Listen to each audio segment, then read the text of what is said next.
Bienvenue sur Parlons de votre mental, le rendez-vous pour venir booster vos ressources psychologiques et votre mindset en écoutant des invités inspirants chaque semaine. Vous souhaitez être performant dans vos réalisations personnelles, professionnelles, tout en étant bien dans vos baskets? Nos invités de la saison 3 nous partageront comment ils font pour développer leur confiance en eux, leur motivation au quotidien, leurs méthodes pour gérer les échecs, la pression, le stress. Ils témoignent sur leur capacité de résilience et leur détermination pour toujours aller plus loin, plus haut, en restant positif. Abonnez-vous, ce podcast va devenir votre vitamine pour vous doper vous aussi à vous dépasser pour réaliser vos rêves. Et si nous découvrions notre invité du jour, bonne écoute à toutes et à tous.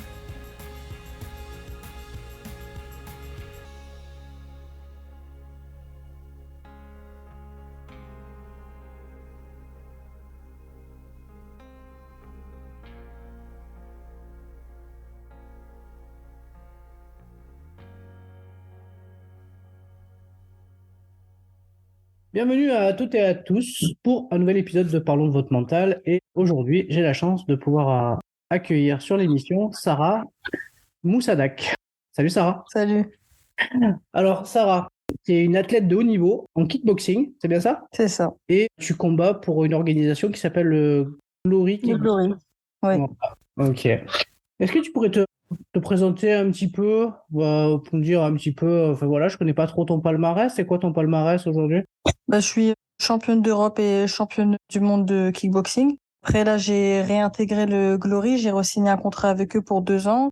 Et mon prochain combat, ce sera pour la ceinture du Glory. Ah, super. Et j'ai 23 ans. C'est quand ce prochain combat, du coup? La date, elle va bientôt être avancée, mais pour l'instant, je peux rien dire. Ok, bon, écoute, on gardera la surprise. Quand on le saura, on le diffusera avec grand plaisir. Si t'es ok, le podcast, il a pour tradition de commencer toujours par un petit portrait chinois. Et si t'es ok, écoute, on va commencer, ça va être notre warm-up. Ok, ça va. Alors, Sarah, si tu devais être une couleur, quelle couleur serais-tu et pourquoi? Doré. J'ai toujours aimé cette couleur et justement, je la mets souvent sur mes tenues avant de boxer. Mais pourquoi, je ne sais pas. J'aime bien ça brille, j'aime beaucoup. Ok. Si tu devais être un moment de la journée, tu choisirais lequel? Fin de matinée. Parce qu'on est en pleine forme. Fin de matinée, on est en pleine forme. On est bien réveillé et on a bien déjeuné. Et c'est le moment d'entamer le premier entraînement de la journée. Pour moi, en tout cas. Tu t'entraînes 2 fois par jour? Oui, c'est ça. Si tu étais une qualité, tu serais laquelle? La loyauté. Est-ce qu'il y a une citation qui t'inspire? Une citation, malgré les difficultés, il faut toujours avancer. Ça, c'est vraiment quelque chose qui est ancré dans mon mental. Ok, la persévérance. C'est ça. Si tu devais me donner ton principal trait de caractère, ça serait lequel? La détermination. Est-ce qu'il y a une date du sport qui t'a marqué? Non, pas vraiment. Si tu devais être un personnage célèbre, tu choisirais lequel? Alors là, je ne saurais pas vous dire. Je serai moi-même. Et je serai... Écoute, moi ça me va, c'est une bonne réponse. Est-ce que tu écoutes des podcasts? Ça m'arrive d'écouter des podcasts. Quel type de podcast tu écoutes? C'est surtout quand je tombe dessus sur les réseaux sociaux. J'en ai déjà fait aussi. Avec une radio, j'ai déjà fait des podcasts. Mais c'est vraiment au hasard, hein. Donc ça peut être sur la nutrition, ça peut être sur les sportifs, surtout un peu. Ok. Est-ce que tu lis? Est-ce que tu as le temps? Parce que souvent, quand on s'entraîne beaucoup, des fois on a le temps, des fois on n'a pas le temps. Mais est-ce que tu es fan de lecture ou tu es plutôt cinéphile peut-être? Je suis pas fan de lecture, mais avant je lisais beaucoup quand même. Il y avait pas mal de livres qui m'intéressaient. Et ouais, non, maintenant je suis un peu plus télé, hein, c'est vrai. Je suis un peu plus série parce que c'est plus pratique. Et lorsqu'on s'entraîne et qu'on est tout le temps en préparation, c'est pas évident de trouver du temps pour soi. Effectivement, se préparer, c'est quand même pas mal de sacrifices. Les gens s'en rendent pas compte, ils voient que les combats, mais ils voient pas le temps passer à s'entraîner. Ouais, c'est énorme. Effectivement. Dans toutes les lectures que tu as pu faire, en tout cas par le passé, est-ce qu'il y en a une qui t'a marqué? Oui, c'est Pourquoi je me bats de Ronda Rousey. Du coup, c'était la championne de MMA qui combattait à l'UFC et c'était son autobiographie et j'ai trouvé vraiment ce livre très intéressant. Et il a eu un impact sur toi du coup? Ça n'a pas vraiment eu d'impact, mais en fait, moi, j'aime bien beaucoup les chemins assez difficiles. J'aime bien les personnes qui réussissent, mais qui n'ont pas eu la vie facile. ça montre vraiment leur détermination. Et j'aime beaucoup ce genre de parcours, c'est inspirant. Ok, ok. Ouais, c'est vrai qu'il y en a plein des biographies sympas. Je pense à celle de Mike Tyson aussi, qui est quand même très Ouais. inspirante. C'est vrai qu'il y a il y en a des sympas, effectivement. Ok, bah écoute, on a fait voilà, c'est notre petit warm-up pour attaquer ce podcast. On va revenir un petit peu sur ton parcours. Tu peux me retracer un petit peu ton parcours? Comment tu es arrivé à ce parcours d'athlète? Alors, moi, j'ai commencé la boxe à l'âge de 5 ans. En fait, on peut dire que c'est une histoire de famille. Moi, j'ai mon père qui était 3 fois champion du monde de boxe thaï. Donc, il avait son club, il avait sa salle. Il y avait ma mère qui s'occupait aussi de la salle avec lui. Du coup, j'ai vraiment grandi dans la boxe et dans cette salle de sport. Et après, au fil du temps, bah, j'ai continué à m'entraîner, hein. Et ma mère, elle a vraiment vu un potentiel chez moi et après, elle a tout fait pour justement me pousser jusqu'à ce que je réussisse dans ce milieu. Parce que lorsqu'on est petit, c'est vraiment les parents, hein, qui sont derrière et c'est important parce que on n'a pas la vision des choses. On peut pas se dire, bah écoute, moi j'aime bien ce sport, mais je sais pas si j'ai un talent. On est trop jeune pour vraiment le savoir. Et donc, j'ai vraiment ma mère qui m'a poussée. Après, j'ai mes parents qui se sont séparés. Mais malgré ça, ma mère, elle a toujours été derrière moi pour m'amener aux compétitions. Et voilà, j'en suis là aujourd'hui. Ça a commencé par ça. Ok, bah c'est comment dire, un beau parcours, mais c'est vrai, tu as entièrement raison, hein. Souvent, c'est les parents qui nous mettent le pied à l'étrier, et puis après, c'est nous qui continuons le chemin, mais c'est vrai que on peut le dire, hein, sans les parents, aujourd'hui, bah, il y a beaucoup de champions qui n'existeraient pas, puisque c'est les parents qui accompagnent, c'est les parents qui soutiennent. Enfin, voilà, les parents sont beaucoup présents dans la vie des jeunes sportifs, quoi. Oui. Important de le rappeler. Ok. Alors, il t'inspire quoi là, ton parcours aujourd'hui, avec un peu de recul? Est-ce que mon parcours m'inspire? Ouais, Beaucoup de sacrifices, beaucoup de difficultés. Mais d'un côté, ce qu'il faut se poser comme question, c'est est-ce que ces sacrifices valent la peine? Et lorsqu'on est vraiment passionné, lorsqu'on fait vraiment ce qu'on aime, ces sacrifices vraiment valent la peine. Et donc voilà, hein, faut vraiment avoir bon mental pour faire ce genre de sport et surtout dans le haut niveau, hein, je dirais pour n'importe quelle discipline. Mais je dirais surtout aussi pour la boxe parce que au-delà des douleurs physiques, musculaires, on se prend des coups et on peut pas jouer à la boxe. Donc vraiment, on a une double difficulté à ce niveau-là. de quoi tu es le plus satisfaite De aujourd'hui? ce que j'ai en général, hein, de tout ce que j'ai pu faire, hein, vraiment, quand je regarde mon parcours à seulement 23 ans, aucune fille en kickboxing n'a fait ce que moi j'ai fait à cet âge-là. J'étais la première à intégrer le Glory aussi jeune. J'ai intégré le Glory à 18 ans, juste après mon premier combat professionnel. Ça a ça a été très vite. Après, j'ai fait mon titre de championne d'Europe. Après, dans la même année, j'ai fait mon championnat du monde. Et après, j'ai re-signé pour le Glory et j'ai fait le combat pour la ceinture. Et là, j'ai encore la revanche pour la ceinture. À 23 ans, il y a personne qui a fait ce que j'ai fait aujourd'hui. Donc, c'est assez satisfaisant, hein. Et je suis fière quand même de moi. Même si le parcours et la route est encore longue. Oui, bah ouais, tu es toute jeune et puis il y a encore plein de belles choses à accomplir. C'est ça. Tu as déjà un beau parcours, en fait, pour ton jeune âge, en fait. On parlait de mental, et avant de parler de mental, si je te dis la phrase rendre possible l'impossible, est-ce que ça fait écho à ton parcours ou pas du tout? Bien sûr. Bien sûr. Parce que certaines fois, je partais, les gens me voyaient perdante. Beaucoup de gens n'ont pas cru en moi et j'ai prouvé vraiment l'inverse. Je vais reprendre l'exemple du combat que j'ai fait contre la championne du Glory Tiffany. C'était un combat où tout le monde disait que j'allais perdre. Elle-même, Tiffany, elle avait annoncé me mettre KO au troisième round. Et finalement, j'ai fait la surprise. J'avais quel âge? J'avais 23 ans. Bah, c'était il y a pas si longtemps, hein. Mais non, j'avais 22 ans. 22 ans lorsque je l'ai combattue. Et voilà, elle a 33 ans. Elle s'est dit que j'étais peut-être une petite et que c'était sympathique de me boxer. Mais j'aime bien, voilà, créer la surprise et prouver justement que rien n'est impossible. Ok, bah comme quoi, faut pas vendre la peau de l'ours avant de l'avoir tué. Exactement.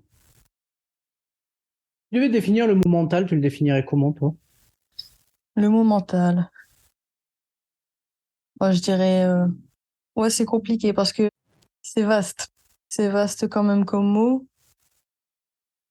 Tu y mets quoi, toi, derrière? Après, je dirais que, ouais, en fait, je dirais vraiment que ça dépend de la personne. Ça dépend de la personne, mais que c'est important. C'est important d'avoir un mental solide, surtout dans le haut niveau. Et moi, je dirais, sincèrement, hein, on peut faire la préparation qu'on veut, physique, la préparation en boxe qu'on veut. Pour moi, le mental, c'est 80%. Parce que, arrivé à un certain niveau, on est tous prêts physiquement. On a tous des préparateurs physiques, on fait tous attention à ce qu'on mange, on a tous cette routine et cette hygiène de vie, mais ce qui fait la différence, c'est le mental. Et du coup, si tu devais décrire une personne qui a un bon mental, tu la décrirais comment? Je dirais que c'est une personne forte. Il s'est endurci avec la vie. Ça se fait sur le terrain et sur le long terme, hein, le mental, hein. Ça se crée avec ce qu'on traverse, je pense. Ok. Et toi, tu te prépares comment mentalement, du coup? Est-ce que t'es accompagné? C'est ton coach qui t'aide? C'est toi comme tu disais, les expériences de la vie? Comment tu le développes, ton mental, pour gagner? Ouais, franchement, moi, je dirais que c'est les expériences de la vie, vraiment. C'est vraiment ça, hein. Parce que on peut avoir, comment dire, un coach mental, on peut avoir un coach qui est là pour nous, qui nous aide mentalement le long de la préparation, mais faut que ça vienne de nous-mêmes aussi. Parce que lorsqu'on monte sur le ring, on est tout seul. On fait un travail d'équipe lors de la préparation. Attention, c'est beaucoup un travail d'équipe, la boxe, hein. Même si on est tout seul sur le ring, mais justement, on est seul sur le ring. Donc, faut avoir le mental par soi-même. Et directement dans la préparation, faut savoir se motiver soi-même parce qu'il faut pas attendre que quelqu'un nous prenne par la main et nous emmène à la salle. Faut vraiment avoir la volonté et le mental par soi-même. Je trouve que c'est important. Ok, ça part de soi, en fait. Voilà, c'est ça. Justement, en fait, ça part de soi, mais par rapport à un item qui est la confiance en soi, comment tu as construit la tienne de confiance? Faut savoir que c'est vrai que la confiance en soi, faut en avoir. C'est super important, hein. Faut avoir confiance en soi, mais pas un excès. Parce que si on a un excès de confiance en soi, eh ben, on va pas pouvoir se remettre en question et s'auto-critiquer. Donc, ouais, comment je construis ma confiance en soi, c'était ça ta question, c'est ça? Tout à fait, ouais. Bah, écoute, je sais pas vraiment comment je la construis. Après, sur le long terme, en fait, plus je vois que plus je prends de l'âge et plus je prends de l'expérience, plus je me connais. Donc, le fait de me connaître dans ce sport, ça me donne confiance. Je sais pas si tu vois ce que je veux dire. Ouais, ouais, je vois, en fait, c'est des expériences qui construisent Voilà. et ta connaissance de toi et comment dire, le fait de connaître tes compétences dans ton sport Exactement. et voir Aussi de se fixer un objectif et de l'atteindre. Ça donne confiance en soi. ok, C'est vraiment ça aussi, hein. les réussites. Ça peut partir, voilà, des réussites. Ça peut être des petites réussites aussi, hein. Par exemple, à la salle, j'étais 60 kilos et maintenant je porte 100 kilos. Ça peut être des petites réussites comme ça, discrètes dans la préparation. Ça donne aussi confiance en soi. Ok, les petites réussites, comme tu dis. Ouais, c'est vrai, tu as raison. C'est vrai que Ah, souvent, pour construire les grandes réussites, il faut d'abord avoir les petites, c'est-à-dire voir les moyens qu'on se donne pour progresser. Et puis, petit à petit, comme on dit, on muscle son mental, hein, finalement. Donc, ça c'est compte. ça. Comment tu te situes par rapport au droit à l'erreur? Parce que t'es dans un sport de combat. Et, du coup, on n'a pas trop droit à l'erreur, en tout cas sur le ring. Comment tu te situes par rapport à ça? Ouais, moi, je suis d'accord avec toi. On n'a pas le droit à l'erreur. Parce que si on accepte l'erreur, on peut se prendre un KO, tu vois. C'est compliqué dans le sport qu'on fait. Après, on reste des êtres humains. Donc, faut tolérer de pas être vraiment parfait.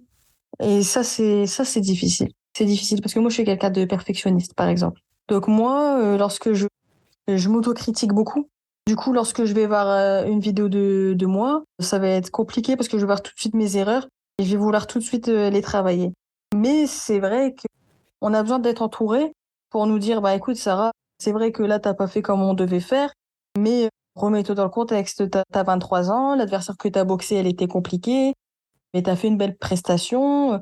En fait, faut retenir positif, surtout si on veut faire du long terme et accepter d'avoir des erreurs pour justement les corriger. Parce que si on est parfait dès le départ et qu'on n'a plus rien à corriger, pour moi, c'est impossible. Parce qu'on doit toujours évoluer. Ok. Comment tu te situes par rapport au regard des autres?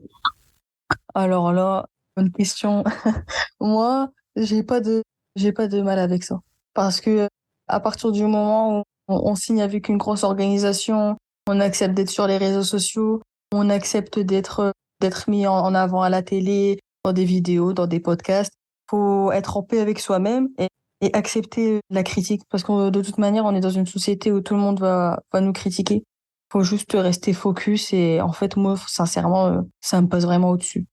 Ça me passe au-dessus, sauf les critiques des personnes que, que j'apprécie. Et c'est des critiques constructives qui me servent pour moi-même.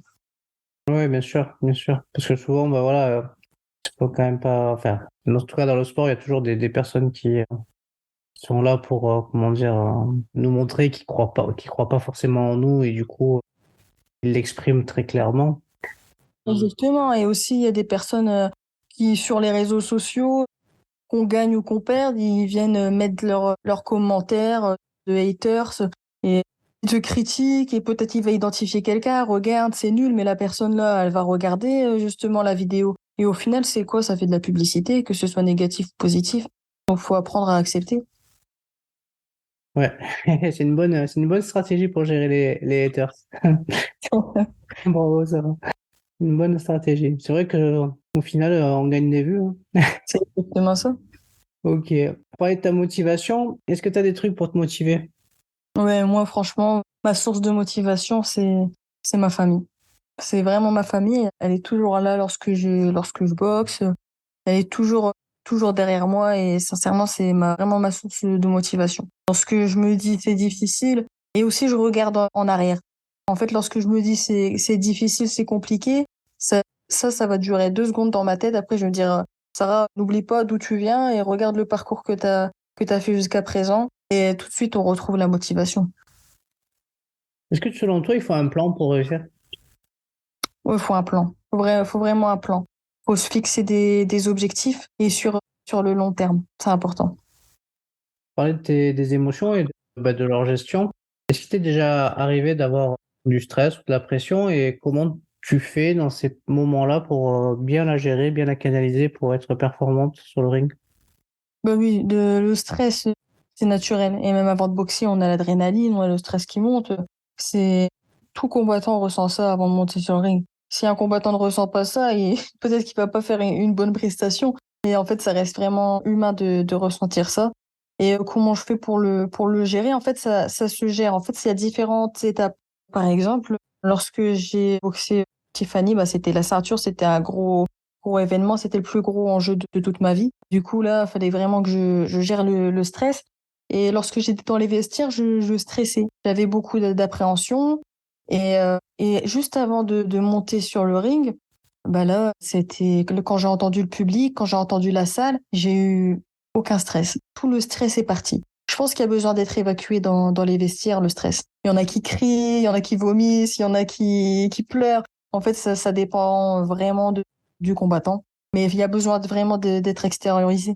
Et après, si on a des coachs qui ont les mots pour nous parler, c'est encore mieux. Et moi, j'ai cette chance, donc ça va. Et j'ai aussi mon père dans mon coin. Donc, franchement, c'est des choses qui aident beaucoup. Ok.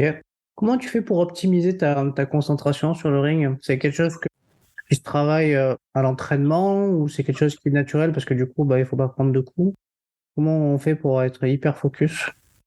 Alors moi, j'écoute beaucoup mon coin, surtout quand je boxe. Et je sais pas, c'est direct. Il y a des gens qui vont entendre la foule, qui vont vraiment se laisser emporter par l'émotion, parce que lorsqu'on s'entraîne, on est dans une salle, il y a pas beaucoup de monde, mais lorsqu'on est j'allais dire sur scène, mais c'est un peu pareil, hein. Lorsqu'on est sur le ring, on a tout un public, donc c'est difficile des fois de gérer et de pas se laisser emporter. Et ben moi, ça va, j'arrive quand même à écouter mon coin. Et en fait, lorsque j'écoute mon coin, et ben je suis plus terre à terre. Et tout de suite, j'ai la concentration. Ok. J'ai une petite dernière question pour toi. On entend souvent que pour avoir une force mentale, il ne faut rien lâcher. Qu'est-ce que tu en penses? Bah, je suis d'accord, hein. Faut rien lâcher, faut justement tout le temps se pousser, aller au-delà de ses limites, au-delà des difficultés. Et là, ça forge. Mais si quelqu'un flanche à un moment donné dans sa vie, c'est pas grave aussi. Faut accepter de flancher. Mais si tu chutes pour te relever, t'es encore plus fort que celui qui a jamais chuté. Voilà. Alors on arrive sur le mot de la fin. J'ai pour tradition de laisser le mot de la fin à mon invité et qu'il puisse en tout cas parler de quelque chose qui lui tient à cœur. Toi, si tu devais déposer quelque chose comme message pour les auditeurs qui nous écoutent, du coup, qu'est-ce qui te tiendrait à cœur de leur dire? Bah écoutez, moi ça me fait vraiment plaisir les gens qui me suivent. Et j'ai pas forcément le temps de répondre sur les réseaux sociaux, je fais au maximum. Mais sincèrement, ça donne vraiment une force. Les gens qui soutiennent, qui envoient des messages. Et j'ai aussi ma famille qui me soutient, ça me fait vraiment très plaisir. Et en fait, faut savoir que ça donne vraiment une force et une motivation. Et on se dit qu'on fait ça aussi pour le public et pas que pour soi. Ok. Bah écoute, en tout cas, merci beaucoup Sarah pour en tout cas nous avoir répondu à toutes ces questions. De rien. Je suis content d'avoir pu faire ton interview et bah, du coup je te souhaite en tout cas un bon prochain combat. Hâte de savoir quand est-ce que ça sera. Et puis Merci. plein de bonnes choses en tout cas à toi, en tout cas pour en tout cas les mois et les années à venir et par rapport à ta carrière sportive. Si après ta carrière sportive, une fois qu'elle sera terminée, est-ce qu'il y a un métier que tu aimerais exercer après ta carrière sportive? Bon, en fait, moi, j'avais fait des études de droit. J'ai fait une licence. Et c'était toujours en parallèle de la boxe, mais ça devenait compliqué. Et du coup, après, je me suis réorientée vers un BPGEPS. Donc maintenant, je suis coach sportif. Ah, Donc, super. ouais. Donc, on verra par la suite si je continue ça ou si je reprends mes études ou je fais autre chose. On verra. Moi, je laisse vraiment l'avenir. Ouais, tu laisses du temps. Ok, ok, ok. Sauf que tu feras juriste du sport. Pourquoi pas. Ok, bah écoute, merci beaucoup. Je te souhaite une très belle soirée et puis merci encore pour ton temps. Merci beaucoup. Si cet épisode t'a plu, tu peux le partager en me taguant ou en lui laissant 5 étoiles sur Apple Podcast. Tu pourras aussi être tiré au sort pour gagner un test HomeSat pour évaluer tes qualités mentales.